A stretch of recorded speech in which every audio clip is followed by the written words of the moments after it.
All right. I want to introduce the legend, nosy winner, best friend.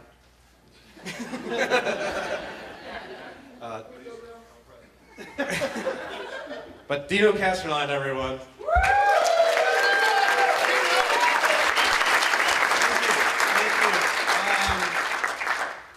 So, retail caricature is my presentation, and let me introduce, well, first of all, before I get started,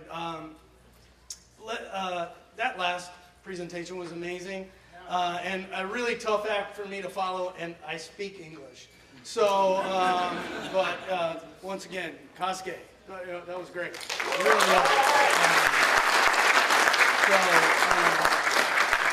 Okay, so when I was approached to do something for, a presentation, I have to admit I was terrified, still am, because there has been so many talented folks that have joined since I, was really involved, which has been quite a few years ago. And, I'm sitting to myself thinking, what do I have to offer?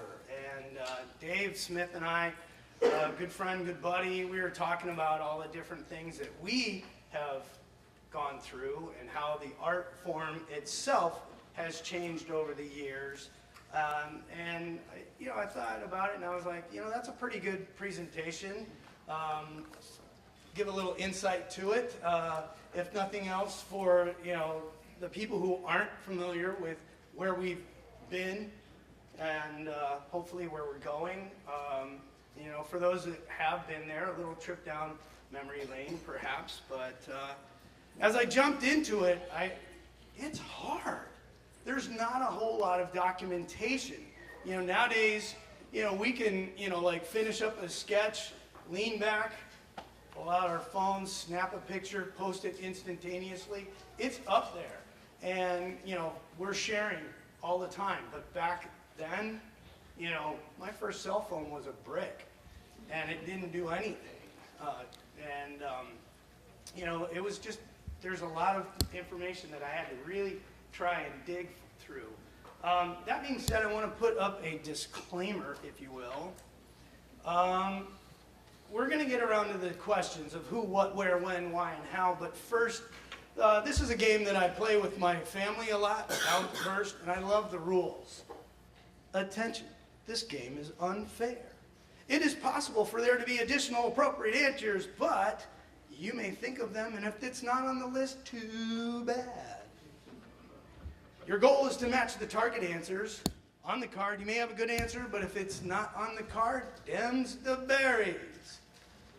The reason why I bring this up is because there have been so many different styles and materials and things that people have learned, and like I said, it's not documented. If I'm missing something, shoot it out. Let us know. This is all about sharing right now. And so if there's something out there that I'm missing, please let me know. As you are all aware right now, I'm all ears. So, so let's get to what? Define retail caricature, okay? For my purposes today, I want to make a differentiation between what would be considered party or gig, and, whereas what is a retail? Retail is an individual caricatures for sale, done live on the spot, sometimes from photos, black and white, color, head and shoulders, sometimes they have a body. Parties, on the other hand, is multiple sketches sold as a bundle, most of the time at an hourly rate. They're souvenirs, okay? This is a common scene around a lot of places. The various styles and techniques that people can get, usually black and white or color. Sometimes they'll have bodies done on those. But reading in audience is your goal, okay? Selling is your goal. Pet portraits are becoming more and more popular. We're going to have another presentation about that, I believe, tomorrow. But, just one of the things that, I like to talk about, in this case, And this was done at Downtown Disney, and I'm afraid I did not, they didn't have the artist's name, so I don't have a way of giving him props, but, you know, service animals are great, you know, but back when I was, you know, first starting out, oftentimes it was, you had to work from photos, if people even had photos. You know, nowadays everybody has photos on their cell phones. You know, can you work from photos? Here, let me bring it out. I want to share a little story. I think one of the funniest pet portraits that I've ever done was one of the gals that worked at SeaWorld one day came up to me and said, "My mom wants a picture of her cat. Can you draw cats?" I'm like, "Sure, yeah." You know, and I work from photos a lot. You know, the better the photo, the better their, you know, product will be. And so she came in, said, "I hope this is good enough." And she had an 8x10 studio shot of her cat. And I was like, "Wow, that's pretty impressive." I'm like, "Okay, sure." So I did it. She really liked it, you know, and I didn't think about it much for a whole year. And then a year later, she comes back and she says, "You know, my mom really liked that caricature, and so she wants another one. She wants to give it to somebody. And I know you work from photos, but I think you're going to like this photo even better." I'm like, "Better? How do you top an 8x10 glossy?" And she had the cover of Cat Fancy magazine. I was like, "Wow, okay." So that's my pet portrait, you know, thing there. But I'm sure that, you know, we'll hear more and more about those later. But you know, what are those? Where are we doing these things? We talked earlier about what the differentiations are between some of these. These are different work models, if you will, that we tend to, you know, focus on. Once again, I'm not going to cover everybody's, you know, so I'm sure I'm missing out on some of those. But you know, birthday parties, you know, weddings, bar mitzvahs. You know, somebody's got to bring attention to that guy's booth. You know, in all that chaos. Fairs are becoming more and more popular. You know, at one point, fairs used to be a celebration of the rural community. You know, back where I grew up in rural Ohio, half of my high school was off the week of fair. You know, because they were showing animals and things of that nature. But nowadays, it's not so much a celebration of the rural communities. Most of them are, but there's just a celebration of community, you know, and there's a lot of them that are becoming more and more urban, and, you know, they are taking into that, you know, retail caricature more and more. Cruise ships. Amusement parks are what I am going to be most familiar with. I've been working in the amusement parks for 35 years, so eventually I'm going to get it right. You know, malls, street vendors, they're also considered what I, you know, call retail, because once again, their bottom line is trying to get that sale out of it, all right? Now, when did it all start? It's pretty hard to pinpoint, okay? The most common ones that I knew of growing up was Jess Rubio and the Rubio Artists. You know, he started back in 1963. Commons Art Shops started in 1971. Those are big players here in Orlando, and ones that I am very familiar with. But like Fozen Brothers, Caricature.com, Caricature Connection, which then became the ATG group. Those are all heavy hitters here in this area. But there's many, many others that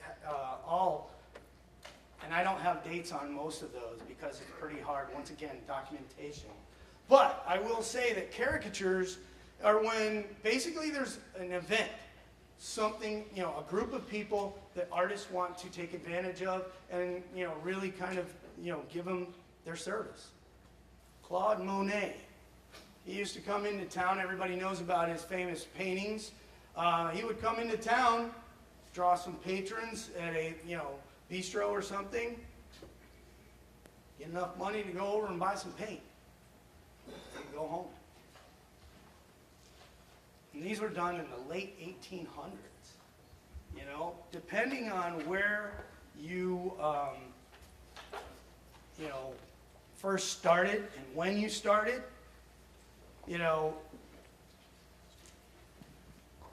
the East Coast and the West Coast had what they called soft glove, where they would draw it mostly in a Sharpie marker, and then they would use this glove to put a layer of pastels on, and then use that to color it in. It's really harder than it looks. And, you know, once again, it's pretty hard to try and, you know, find anything. You know, it's hard to control the medium itself. Line work was, you know, Sharpie markers.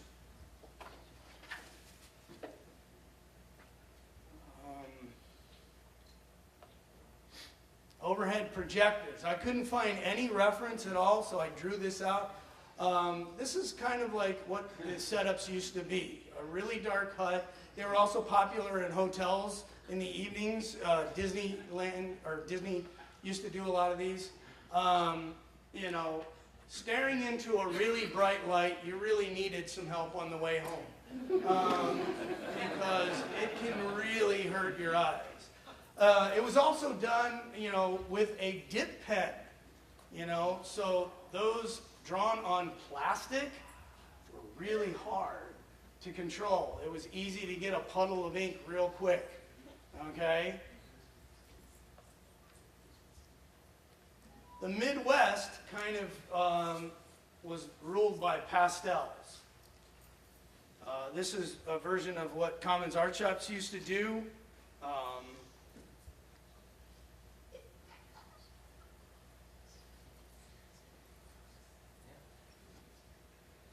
Around the mid-'80s or so was when a lot started turning to the front that I am aware of.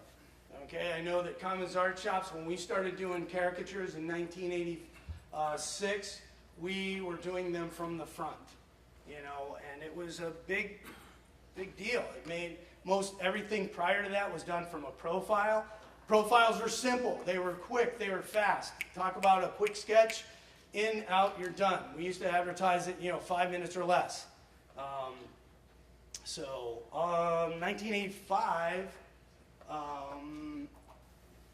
airbrush was kind of brought into the flare by the Fossen brothers and Tom Richmond. They started doing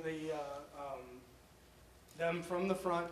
I do not know if they were still doing them from a profile, but I do know that they started to introduce the airbrush as a way of coloring.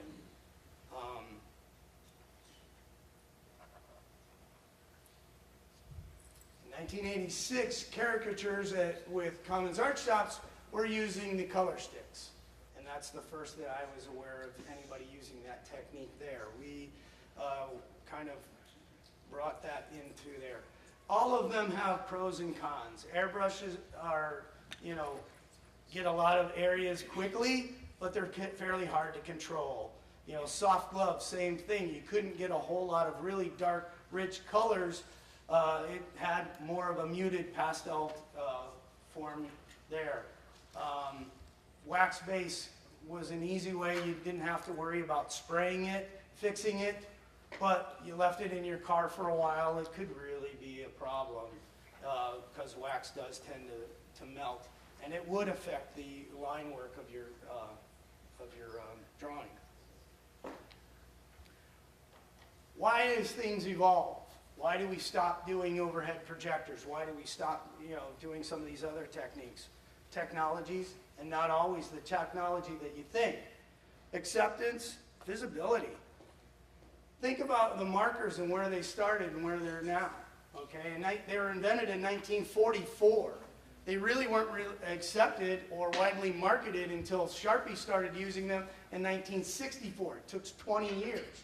In 1966, Marks-a-Lot, or El Marco, came into play. And honestly, that's what I used. This giant thing here, that was what I learned how to do those things on.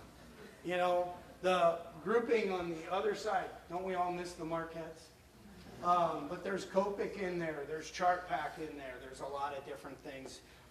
Your bag itself has a pen in there. You know, there's a lot of different things going from chisel points to the brush points. You know, you don't think about it as a technology, but Sharpies can, you know, have a limited line quality. Marks a lot. You get a sharp, you know, thick line, you got a thin line, but not a whole lot in between. The bullet points were a real, you know, breakthrough in technology, you know, and the brush pens beyond that. You know, being able to draw those thick and thin lines, watching Cascade, you know, do those beautiful line work, you know, that's technology, you know. When 1991 rolls around, we got Jeff Mandel over here working on toggle switches and gyroscopes in the first, you know, like, you know, digital formats. You know, I think he had a smaller version of this, but, you know, he had a big truck. You know, they're a lot different than the technology that you see now. And then Nolan and, you know, a lot of, you know, the people in this room are now drawing right on the screens. You know, it's pretty amazing stuff. I watch this stuff on Instagram and I'm just amazed because I'm terrified of this thing. How many people know when I've been borrowing your, you know, computer screen? Yeah, there's whiteout on your screen, you know. But, you know, it's growing and it's evolving ever. And how are we evolving? Well, right here at ISCA, you know, we're sharing. We're improving our training always. You know, he tells, you know, Cascade and they have 2 months of training. A lot of retail places don't have that luxury of having 2 months of training. You know, a lot of them are only hiring high school kids and, you know, college age kids. You got to get them up and running within a couple of weeks. How do you do that? By training, you know, sharing, having them work with a mentor as much as possible. Oh, wait. Back when I was working with Dave Smith a lot, you know, he gives me grief all the time. Somebody would come up and ask, can you draw me driving, you know, a car? I'm like, sure, I have a box on wheels. Looks like a car. He would just giggle because somebody would come up and say, can you draw me driving a car? And he'll ask, yeah, what kind of car? Camaro. Yeah. And he really has to rub it in. What year? You know, and he knows them by heart, you know, and, you know, I draw cars a lot better, you know, these days than I used to, but you learn by sharing. You learn by working with somebody that has as much experience, if not less, you know, more, but even less. Everybody brings their own, you know, versions, their own experience, their own, you know, inspirations with them. You know, he loved to draw cars, but don't ask him to draw a horse.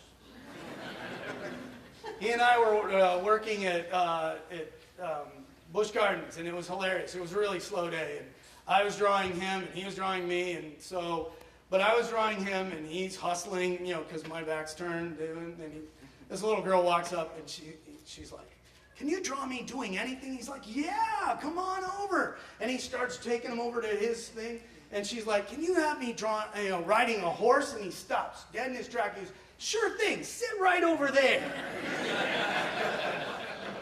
When I left, we made a deal. I drew a bunch of animals, you know, for training purposes for him, and he drew a bunch of cars for me. So we traded off and worked beyond that. But that's, you know, like sharing, improving our training, working on anatomy, what's going on underneath, you know? Whoops, going the wrong direction. The ability to exaggerate what's going on. You know, better training means better employees, means better product. Okay? The pros and cons. Everything, every, you know, type of artwork had pros, every type had, you know, cons. You know, working with a pen and dip pen and ink, lots of puddles. You know, lots of mistakes. It was hard to train people who had never used it before, but the outcome was beautiful, you know. you could reach a broader audience because you had a giant screen behind you to draw people in that you didn't have an opportunity to even talk to. One of the things that, we have to deal with, anytime anybody has ever been commissioned for an artwork, everybody wants three things. They want it done yesterday. They want the highest quality possible, and they want it cheap. But as professional artists, we can really only give them two. And most of the time when we're dealing with a park system or a fair system, our hands are somewhat tied because two of those things are already up there. Most of the time when, he tells us in the last presentation that a black and white's running like $10, let's face it, in the world of original artwork, it's worth so much more. We're talking Walmart art here, and our work is much better than that. It deserves that much better. But yet, that's all that we can charge right now because the people that are coming to the gate, in the front gate, they don't want to pay any more than that. We're somewhat market driven. Time. Every person that has ever worked at an easel, in a retail system, knows that one of the first questions out of anybody's mouth is, how long does it take? They don't even get to the price yet, okay? So if we're not charging a lot and we have to get it done quickly, there's a time when we just can't put, $80 worth of work into something that we're only going to sell. So we can only, so we have to be able to, put something up there that we're proud of, that our craftsmanship can deliver, but we're not going to go overboard because it's not worth it for you. Your time is valuable and your time is worth it. So, that in and of itself sometimes can be a problem. But if you're online and you're, like as he had mentioned before, that, you send photos in and they work from photos, it's a full range color, you can charge more. And in that case, it's certainly worth your time and effort.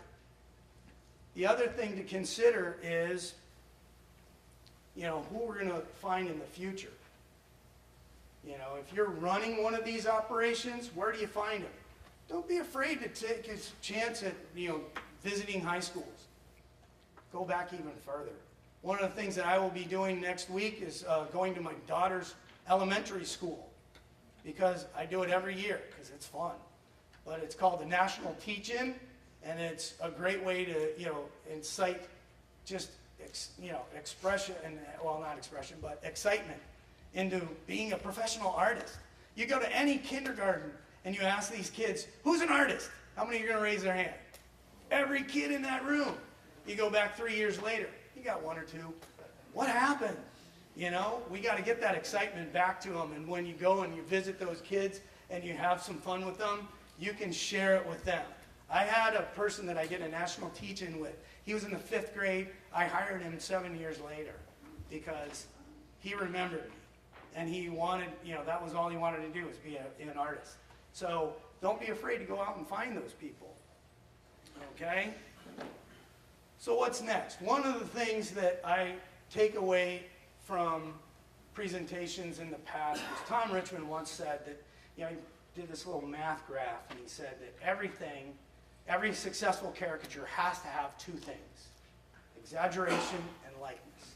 If you've got exaggeration but you don't have likeness, you got just a funny picture. You got likeness without exaggeration, you've got a portrait. He says you have to have both of those to be successful. And any one of those can be, in that. And it's a great way to look at it. I add craftsmanship because you want to be able to put the best product that you have in the time constraints that you can.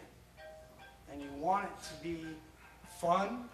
One of the things that I like to say that is, you have to consider different perspectives, when you're here. You have to think about your client. Your client isn't always the person in front of you. That's your guest. But you also have to, be responsive to the person that put you there in the first place, the amusement park, the fair, because they're taking a cut out of it, so they want you to do the best that you can. But what they want is a memory.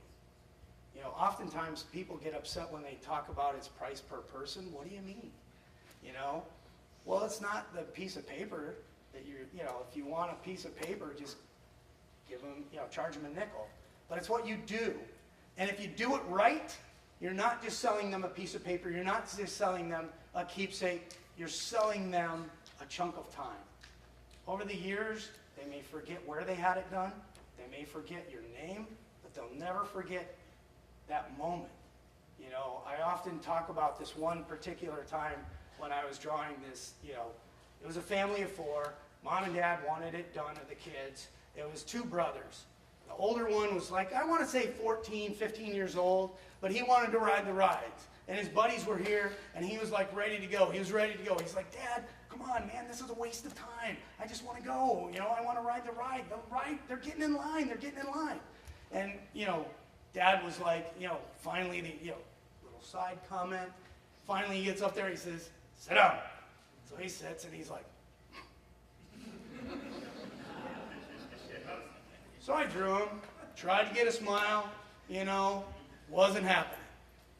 But eventually, I got it done. He gets up, he's like, oh, that's stupid, Meanwhile, his brother was one of those, like gap children, big giant gap. So like he's 14, 15, his brother is like around 4 or 5. He is so excited to be anywhere with his big brother. He's so excited to be in this same picture. So like when the older kid gets up, he flies in there. He can't wait to get in there. He was so excited. I don't think his butt ever hit the chair. He was hovering above that thing.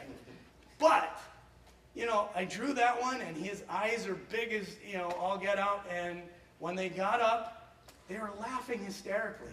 It was that moment that they will always remember.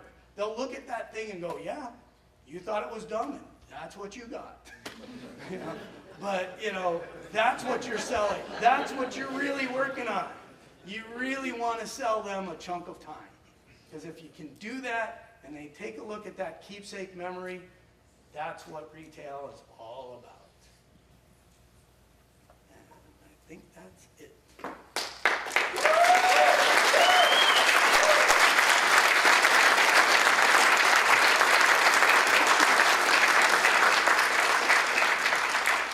Are there any questions, comments, social statements, dumb jokes? I'll take anything. Knock, knock. Who's there? Smell mop. Smell mop? Ooh.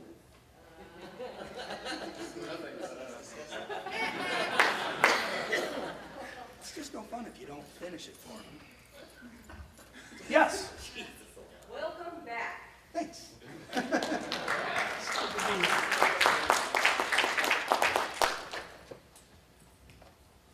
know some of the older guys in the business. There's one guy from San Francisco, he's like 1960. Anybody ever heard of a guy named Pepper? I have never met him. I have heard of him, but is he still working? He's still working. He's in his 90s. Wow. He works. Yeah, he works on the weekends still. He's my hero. And there's another guy. I'm not sure if anybody knows. Anybody know Dale Axelrod? He used to work in Atlantic City back in the early 60s. What material was he using, if I may? He was doing profiles with lecture chalk Yeah. and the glove. Yeah, one of the reasons why, thank you for bringing up the name of the company, Lecture Stock doesn't even exist any longer. Frank used to make it. Trying to, yeah, but, that company is dissolved. Our company bought tons of the stuff when they were going out of business, and we had big crates of them. I don't even know how many we have left. I actually have a few of them, if you want to take a look at it, what the old style was. No, I get it still. There's a guy who sells it. He's a Baptist minister. And he uses it for lectures in front of like big stadiums full of people. He does like God and clouds with the chalk. And he tried buying it from Frank, and they just sent him like oranges. And yeah, they like, give me what you got, and they sent him nothing. They're like, well, give me the recipe, how to make it. And they're like, no, I'm not gonna tell you how to do it. So, I mean, you can check him out, it's eternityarts.com. Okay. He spent like 7 years trying to figure out how to make the chalk, Wow. and he made it.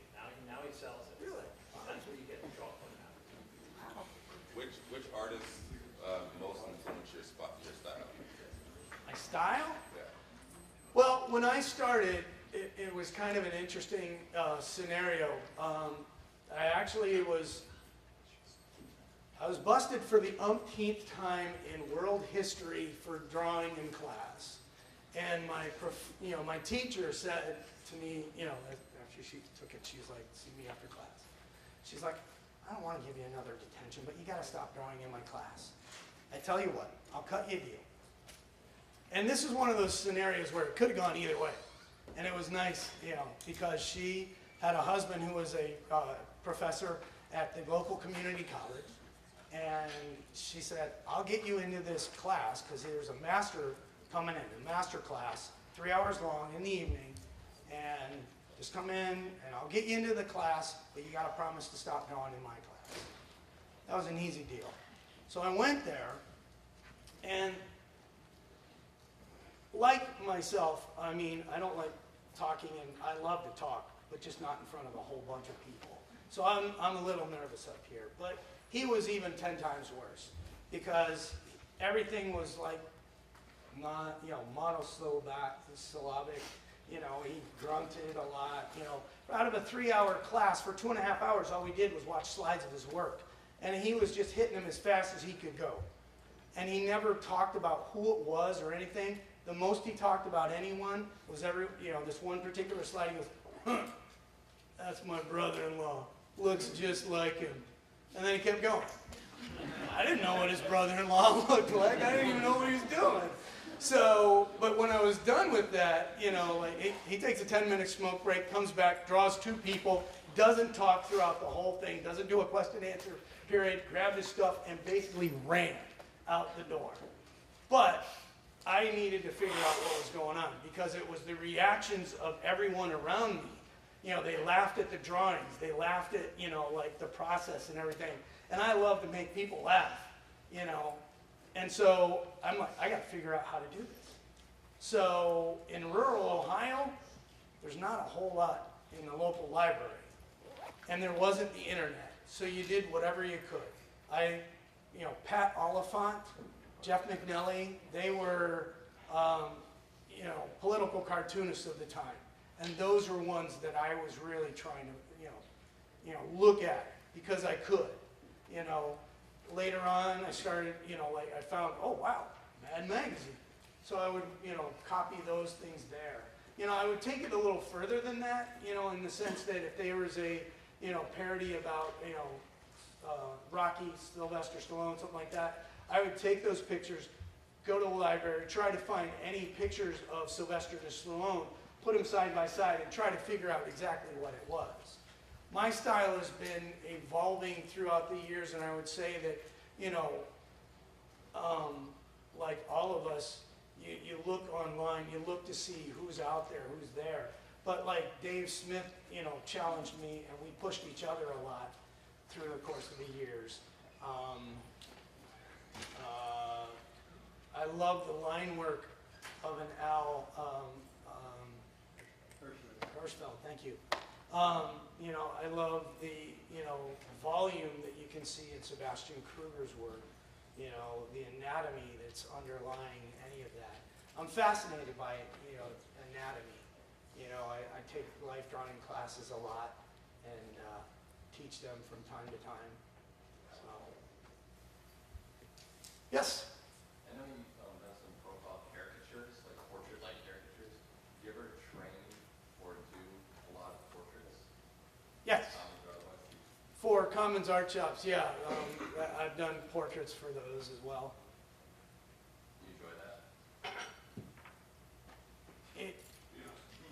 But it takes me a while. Like when they're profiles, I have this because that was where, when I first joined Commons Art Shops, they didn't have cartoons, caricatures, anything of that nature there. So I had to learn how to do it. So when you're looking profile, my brain just kicks into gear and I'm like, yeah, I can do this. And I, draw it out. Once they turn at me, my brain, because I've been doing caricatures for so long, I just start exaggerating. And it really takes me a long time to break myself of that and really focus on trying to, really get the measurements down. Everybody talks about that Canon, and I had tried for so many years, like, this is an oval. Cut it in half, there's your eyes, cut it in half, there's your nose. Big X, because I was training caricatures. I'm like, if it falls into that, you don't want that, But yet, at the same time,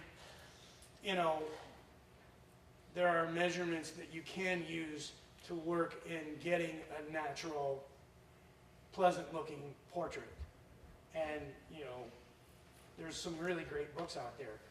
Andrew Loomis, Drawing the Head and Hands, is an excellent book. And it came back into print, You mentioned two artists who you look up to. It was Pat Alphonse, and what was the other one? Jeff McNelly was another, political cartoonist. Hold on. Yeah. I was wondering, you tend to, I believe, use one chair at your stands for people to sit Yes. versus multiple. What are the advantages to having one person set and then rotating? In the world of retail, you want to bring a crowd. So when you've got a couple, you've got an instantaneous crowd. You've got one person watching while you do draw the other one. So as people walk by, now other people will stop and start to watch. So that's one of the reasons why we like to do that. Now, I don't do it all the time, late at night when there's not many people, I'll have them sit together. Because there's pros and cons to that as well. When you're sitting next to each other, you can, draw them, not only how features relate to each other, but how features from this person relate to features of that person. And then you can play off the exaggeration of that as well. Size of the person and things like that. But in the world of retail, your job is to get people to stop to get that, that crowd going as much as possible. So when you have an instant crowd, you want to utilize that. Yes? So you can't touch about the topic of time during your presentation. Yeah. You're saying how guests, like, or customers, they're willing to pay for the prices, but they are concerned about how much time it's going to take if they want to see the shows or do all the attractions before the theme park or the zoo closes. So with the technology that we have now, are you opposed to the idea of you taking cell phone pictures with your phone of the guests and then they walking out, so you're not drawing them live? Or do you compromise with them? Personally, I prefer to draw them live. Because once again, it's more about capturing the moment than it is, because if you're having fun with the guest, you get, like what Kosuke was talking about, the impression of their personality. You don't get that on a 2-inch screen. And the other thing is, quite frankly, I'm old. I mean, I can't see a 2-inch screen anymore. You want to hold that for me? Yeah. Yeah, there you go. Okay.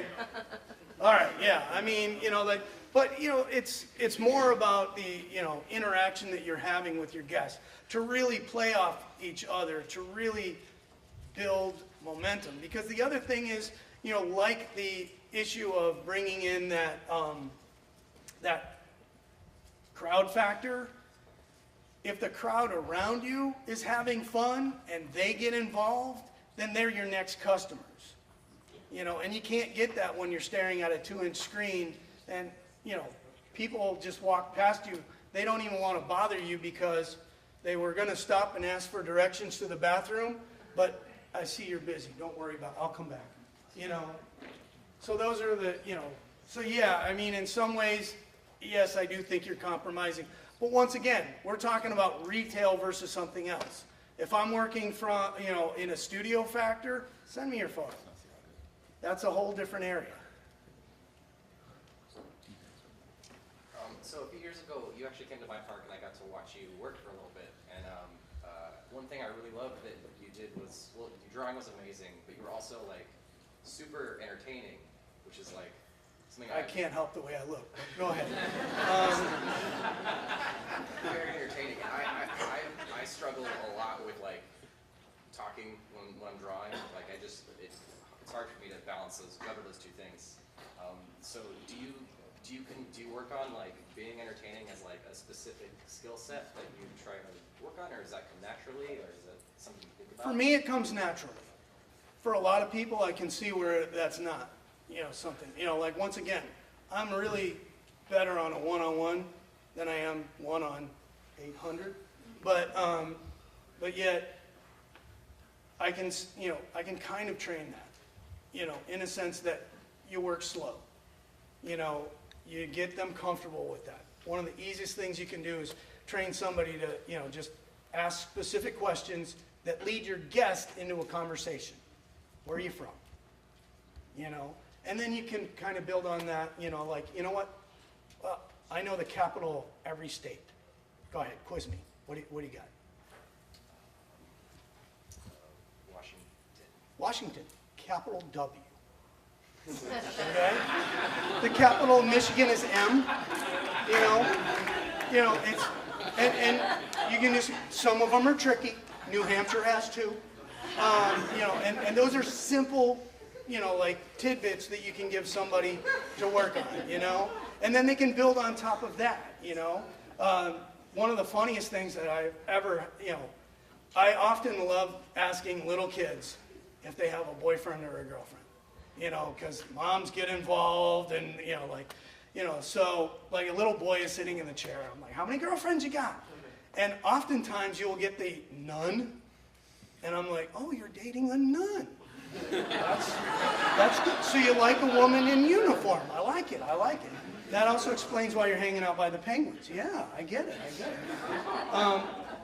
But, hey, I work at SeaWorld. Okay, so, but like, every once in a while they'll throw you a curveball and you just run, because how many girlfriends you got? 3? Really? Which one's the best kisser? And mom's like, hey, wait a minute, I'm just trying to get the dirt for you, but yet, my assistant manager, I was trying to, build him, because he used to be really super quiet, and he has heard me do this time and time again, and so he figures he's going to try it. I didn't tell him anything, but the first kid he asked, how many boyfriends you got, or how many girlfriends you got? And the kid says 3. And he goes, so you're dating a nun? What? You gotta listen. I guess I'm really good at that because look at the size of those bad boys. But yeah, you can, there's a lot of little jokes that you can work with. Kids love fart jokes. What's invisible and smells like carrots? Come on, guys. Bunny farts, yeah. But, anything that, but it's just a one-on-one thing. And if you're not comfortable, that's okay. You don't have to, entertain them. It's a great way of making your day go by easier. So. Can you talk a little bit about when you got started in business and how you went from working with other people and for other people into your own retail business? Well, I still work for somebody. I've been working with Commons Art Shops since 1984. So I still work with them, but I also... I was born in 84. Thank you. I really needed to hear that. Yeah. Wow. Okay. Yes, it would, really, yeah, So you're dating a nun? So, but, right now, a lot of my, personal, I suppose, retail work would be more of the party, perspective where, you meet people, like I do a lot of things through my kids' schools. they've met me either in and around picking them up. Oh, I hear you're an artist. So I do a lot of freelance work nowadays. I've done some illustrations for Hard Rock Cafe. I've done some illustrations for some children's books, things of that nature.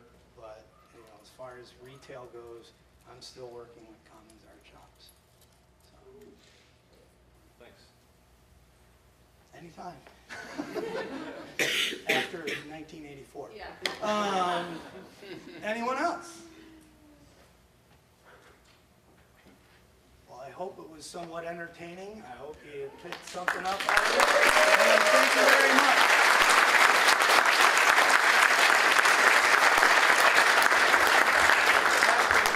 Thanks. You could have talked into this thing.